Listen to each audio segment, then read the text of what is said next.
বিসমিল্লাহির রহমানির রহিম।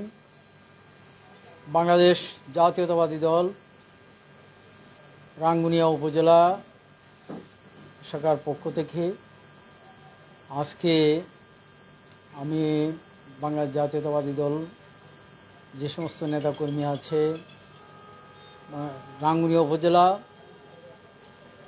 এবং পৌরসভার সকলের পক্ষ থেকে, বিশেষ করে রাঙ্গুনিয়া উপজেলার পক্ষ থেকে, আমার ব্যক্তিগত পক্ষ থেকে আমি রাঙ্গুনিয়া উপজেলার যে সমস্ত ভাইয়েরা আছে সর্বস্তরের জনসাধারণ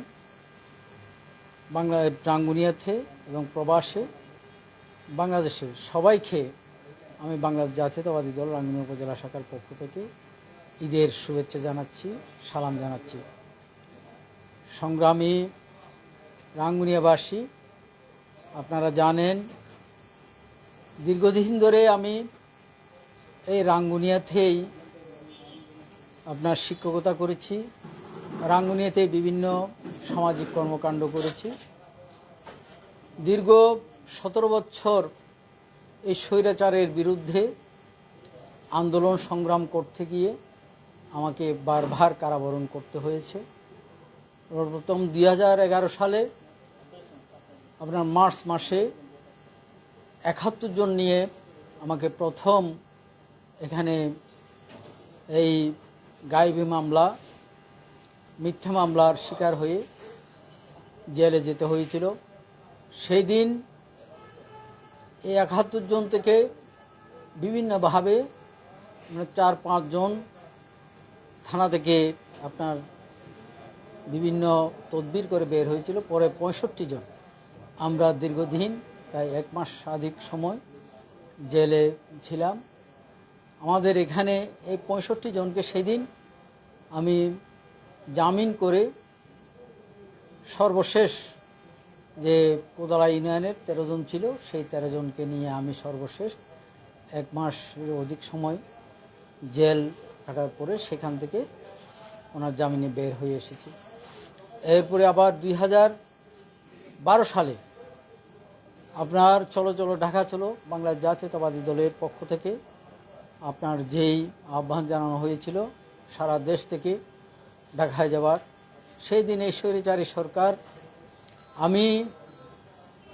আমরা এখানে প্রস্তুতি নিচ্ছিলাম এবং আমরা 100-এরও অধিক যে রেলের টিকিট করে সেদিন জিসির মোড়ে আপনার সোনালী রেস্টুরেন্টে ঢাকা যাওয়ার জন্য প্রস্তুতি নিচ্ছিলাম এবং আমাদের নেতাকর্মীদের মধ্যে আপনার টিকিটগুলা বিভিন্নভাবে কীভাবে যাবে সেভাবে তাদেরকে এটা আমি যখন ডিস্ট্রিবিউট করার জন্য তাদের কাছে পৌঁছানোর জন্য সোনালী রেস্টুরেন্টে আজকে আমার দুই পাশে আছে ফজলুল হক এবং নওমিজ চেয়ারম্যান, তারা 2 জন সহ আমরা এখানে আরও কয়েকজন সেখানে আমরা বসেছিলাম।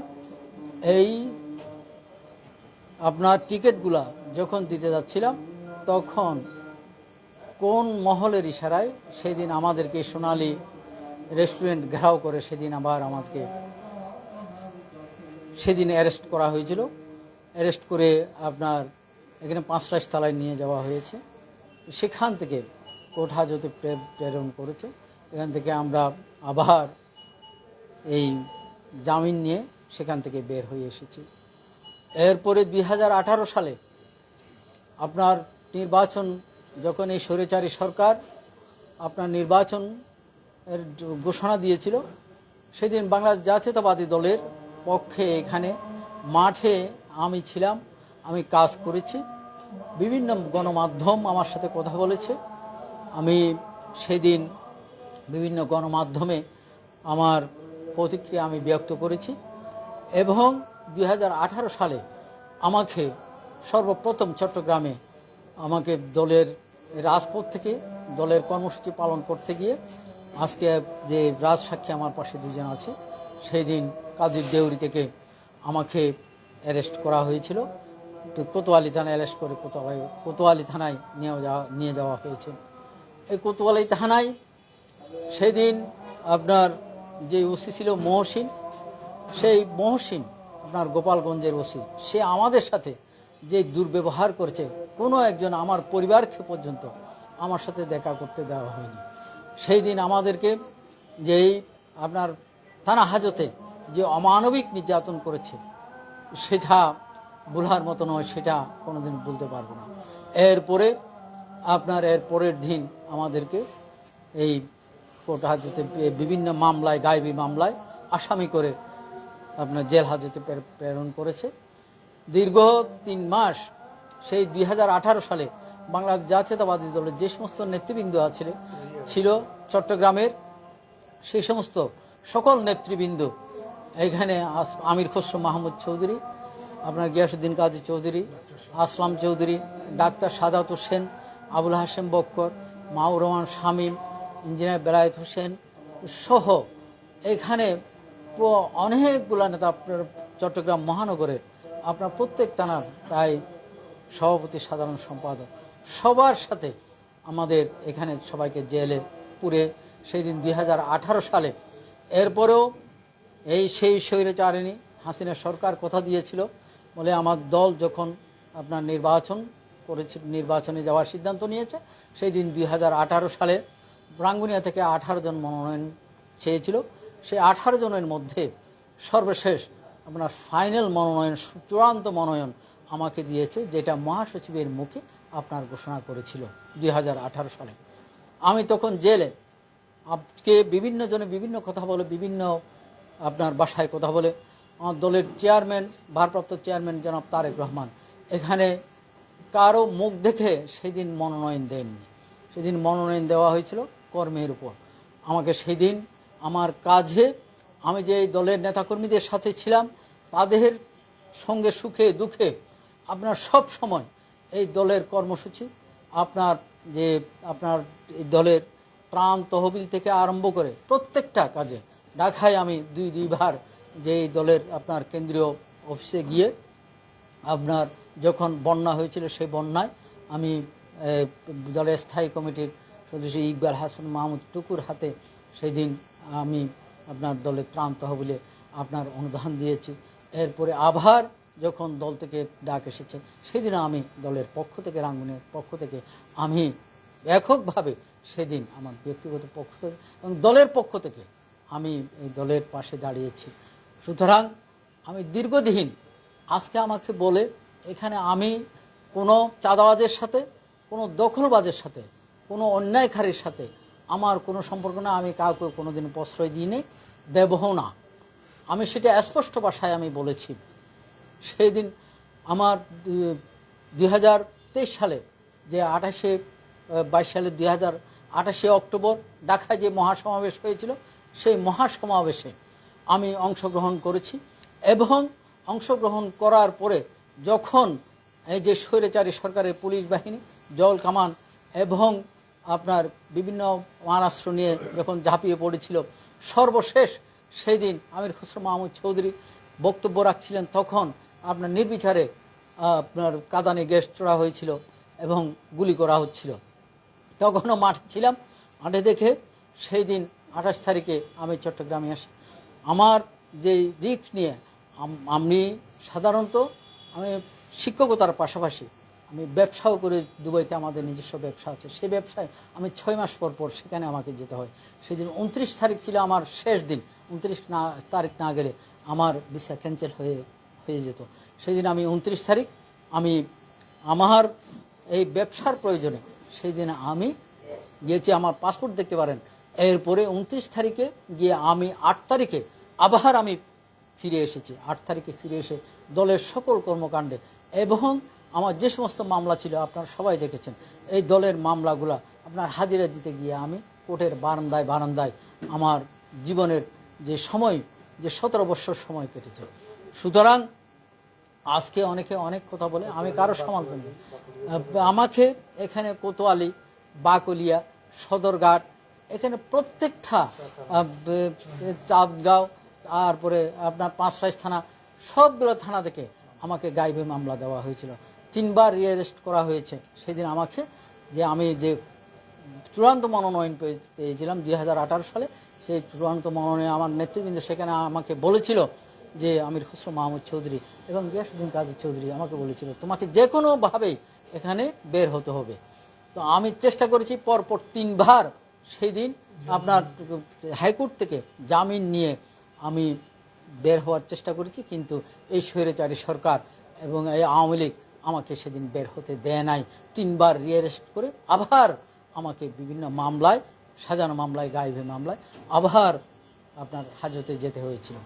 এরপরে সর্বশেষ আমাকে আমার এই কাজের পুরস্কার স্বরূপ সেদিন আমার দলের চেয়ারম্যান, আমি আজকে অনেকে শেখ হাসিনা বিভিন্নভাবে আমার দলের চেয়ারম্যানের নামে বিভিন্নভাবে বদনামি করেছে যে পয়সা নিয়ে আপনার টাকা নিয়ে মনোনয়ন দেয়, কিন্তু আমি রাজসাক্ষী, আমি জানি না আমাকে যে মনোনয়ন দেওয়া হয়েছিল 2018 সালে চূড়ান্ত মনোনয়ন দেওয়া হয়েছিল, সেদিন আমি কিন্তু জানতাম না।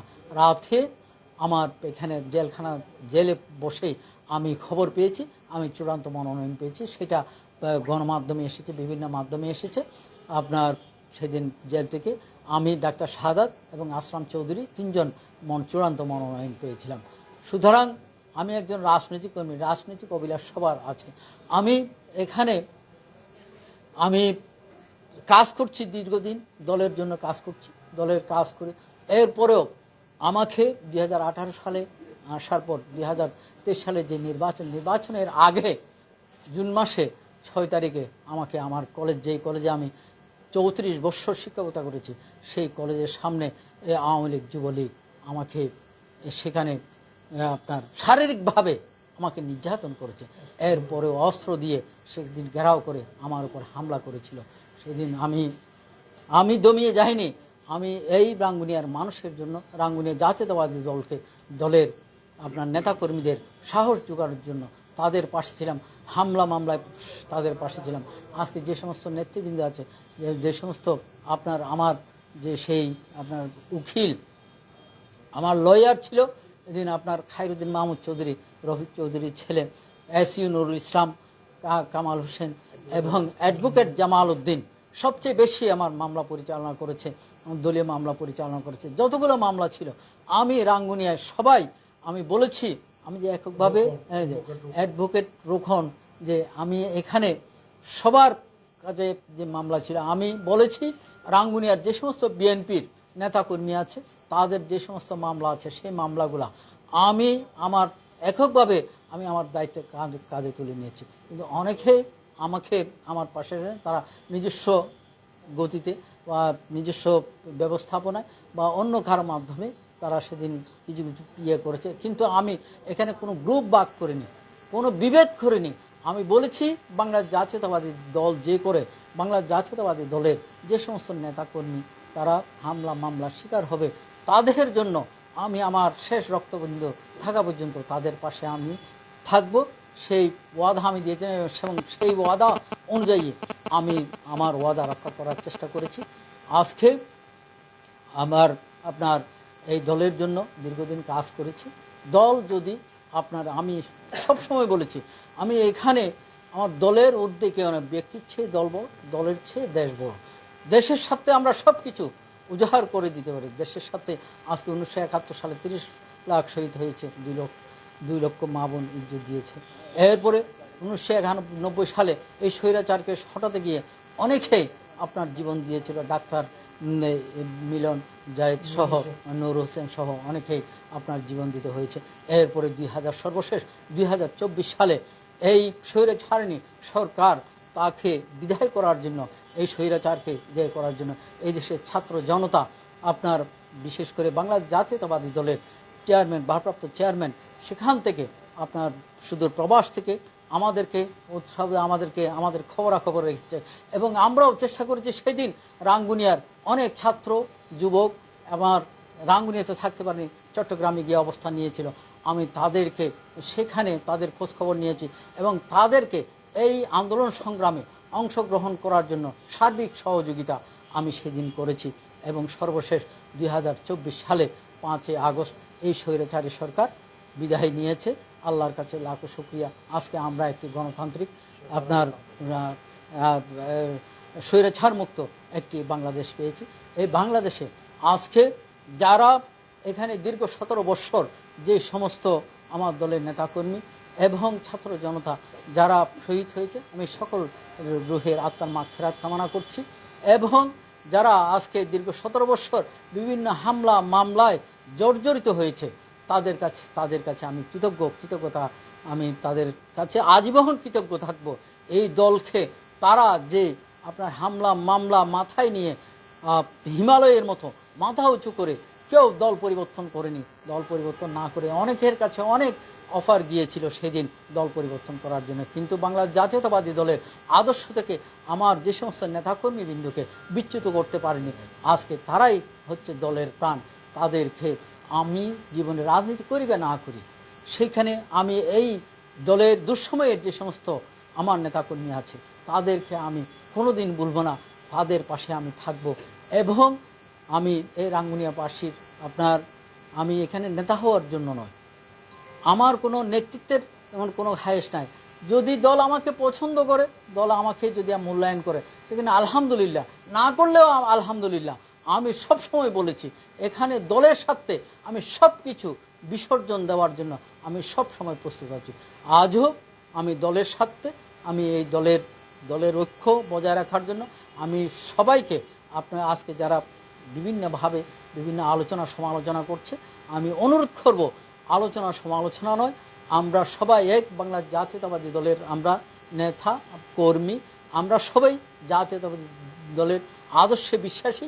এবং আমাদের ভারপ্রাপ্ত চেয়ারম্যান জনাব তারেক রহমান সর্বশেষ যে 31 দফা দিয়েছে, এই 31 দফা আমি চেষ্টা করেছি বাংলার জাতীয়তাবাদী দল রাঙ্গুনিয়া উপজেলা প্রতিটি ওয়ার্ডে প্রতিটি পাড়ায় মহল্লায় এখানে আমাদের নেতৃবৃন্দের মাধ্যমে আপনার পৌঁছে দেওয়ার জন্য। এই 31 দফার মধ্যে 31 দফা যখন সফল করতে পারবো, আজকে প্রতিহিংসা নয়, আমার নেতা বলেছে প্রতিহিংসা নয়, আমরা প্রতিহিংসায় বিশ্বাস করি না। আমাদের যে সমস্ত নেতাকর্মী আজকে আমার দলের চেয়ারপারসন দেশনেত্রী বেগম খালেদা জিয়ার উপর যে অত্যাচার করেছে, আমার দলের ভারপ্রাপ্ত চেয়ারম্যান জনাব তারেক রহমানের উপর যে অত্যাচার করেছে, যে নির্যাতন করেছে তাদের পরিবারের উপর, এবং তাদের সর্বকনিষ্ঠ এই দলের সদস্য আরফাত রহমান কোকুকে যেভাবে নির্যাতন করে আপনার এখানে শহীদ করা হয়েছিল, আজকে আমরা সেগুলা বলে গেলে চলবে না। তার প্রতিশোধ নিতে হলে এইরূপ সে শুধু শহীদ প্রেসিডেন্ট জিয়াউর রহমানের পরিবার নয়, আমাদের আরও অনেক পরিবার আছে, বাংলাদেশের হাজার হাজার পরিবার আছে, তাদের উপর আপনার গুম করা হয়েছে, খুন করা হয়েছে, বিভিন্নভাবে অত্যাচার করা হয়েছে। আজকে সেটার প্রতিশোধ যদি নিতে হয়, আজকে আমাদের এই দলে বিভ্রান্ত করা চলবে না, আমাদেরকে ঐক্য ধরে রাখতে হবে। এই ঐক্যের মাধ্যমে আমরা আগামীতে বাংলাদেশ জাতীয়তাবাদী দল এক সরকার গঠন করে আমরা সেটার এই 31 দফা বাস্তবায়ন করে আমরা আমাদের কাজের মাধ্যমে একটি উন্নত এবং গণতান্ত্রিক একটি মানবিক রাষ্ট্র আপনার এই দেশে প্রতিষ্ঠা করে আমরা সেটার জবাব দেব, সেই প্রতিহিংসার জবাব দেব। এই প্রত্যাশা রেখে আমি আজকে রাঙ্গুনিয়াবাসী সকল রাঙ্গুনিয়াবাসীকে দেশে এবং প্রবাসে যারা আছে সকলকে ঈদের আবারও শুভেচ্ছা জানিয়ে, আমি কৃতজ্ঞতা জানিয়ে, যারা আমাকে আপনার বিভিন্ন কাজে বিভিন্নভাবে সহযোগিতা করেছে সকলের কাছে কৃতজ্ঞতা প্রকাশ করে আজকে যে সাংবাদিক ভাইয়েরা এখানে উপস্থিত হয়েছেন সকলকে আমি ঈদের শুভেচ্ছা জানিয়ে, ধন্যবাদ জানিয়ে, কৃতজ্ঞতা জানিয়ে আমি আমার বক্তব্য এখানে শেষ করছি। ধন্যবাদ সকলকে। খুদা হাফেজ। বাংলাদেশ জিন্দাবাদ, বাংলার জাতীয়তাবাদী দল জিন্দাবাদ, শহীদ জিয়া অমর হোক, দেশনেত্রী বেগম খালেদা জিয়া জিন্দাবাদ, আমাদের অহংকার আগামী রাষ্ট্রনায়ক জনাব তারেক রহমান জিন্দাবাদ, জিন্দাবাদ, জিন্দাবাদ। আসসালামু আলাইকুম। খুদা হাফেজ।